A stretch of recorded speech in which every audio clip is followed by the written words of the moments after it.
अमीर ननद की गरीब भाभी। रीना एक मध्यम परिवार की लड़की थी, लेकिन उसकी भाभी शिवानी एक बड़े घर की बेटी। शिवानी की शादी अभिषेक से लव मैरिज थी। अरे भाभी, ये कितना अच्छा सूट पहना है आपने। काश ऐसा मैं भी पहन पाती। अरे क्यों नहीं रीना, वैसे भी तुम्हारा और मेरा नाम तो एक ही है, जब मन करे पहन लेना। भाभी, आपको आपके पापा ने कितने अच्छे कपड़े गहने दिए हैं। मैं उनकी इकलौती बेटी जो हूँ। बेटी तो मैं भी इकलौती हूँ, लेकिन क्या करे, पापा है नहीं, पता नहीं कैसे होगी मेरी शादी। तभी वहाँ शिवानी की सास आ जाती है। अरे क्यों नहीं करेगा भाई तेरी शादी धूमधाम से, आखिर जिम्मेदारी है तो उसकी। और वो दिन भी आ जाता है जब रीना की शादी तय हो जाती है। अभिषेक, क्या हुआ? आप इतने परेशान तो कभी नहीं दिखे।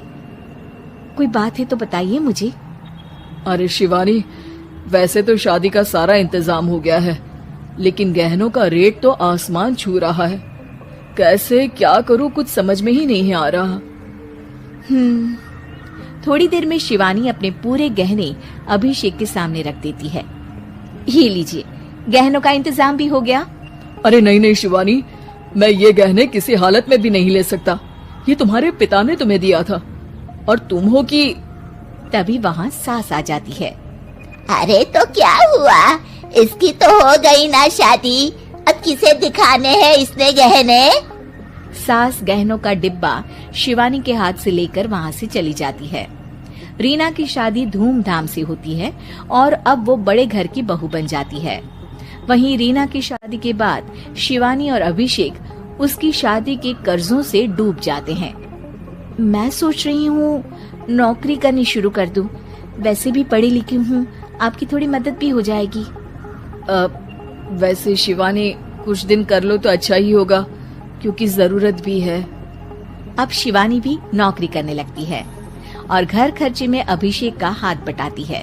एक दिन शिवानी, रीना का फोन आया था, कह रही थी कि आने वाले त्योहार में उसके ससुराल जाना है।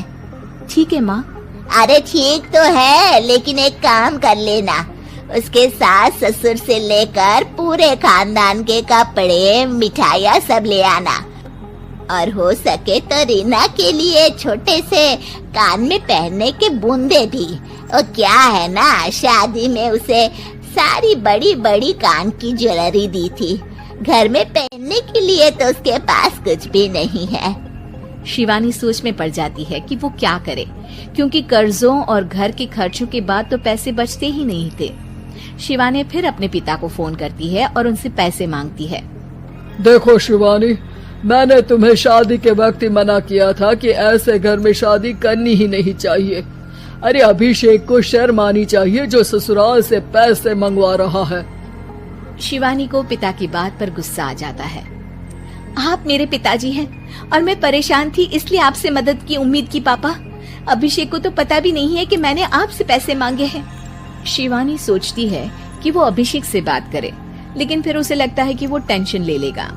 तभी शिवानी की नजर हाथ के कंगन पर पड़ती है। सीधे बाजार जाती है और उसे बेचकर ननद के घर ले जाने का सारा सामान लेकर आती है और सास के सामने रख देती है। हाँ ठीक है, लेकिन फल थोड़े और अच्छी क्वालिटी के होने चाहिए थे। शिवानी कुछ नहीं कहती, वहाँ से चली जाती है। एक दिन शिवानी, रीना का फोन आया था, बहुत रो रही थी। क्यों माँ, क्या हुआ? सब ठीक तो है ना उसके ससुराल में?